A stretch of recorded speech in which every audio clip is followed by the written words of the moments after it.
করে, রিক্সা চালাইয়া কিছু পাই, এ দিয়া আবার কি করব?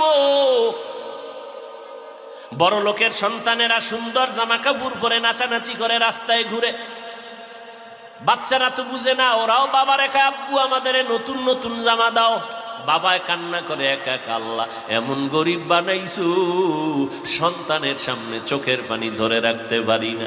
আমি আমার স্ত্রী নতুন জামা কাপড় না পরিয়াও কাটাইতে পারবো, এক গ্লাস পানি দিয়াও ইফতারি করতে পারবো, কিন্তু সন্তানের কি দিব? আল্লাহ তুমি এমন গরিব কেন বানাইলা যে সন্তানের সামনে আমি মুখ দেখাইতে পারি না, লজ্জায় চোখের পানি পড়তে থাকে। অথচ পাশের ঘরে অনেক বড় লোক কত ইফতারি ফালায় দেয়, কুত্তায় খায়, কিন্তু পাশের গরিবের ঘরে দেয় না। রোজার আগে মুদি দোকানে যাবেন, এই দোকানওয়ালা, আমার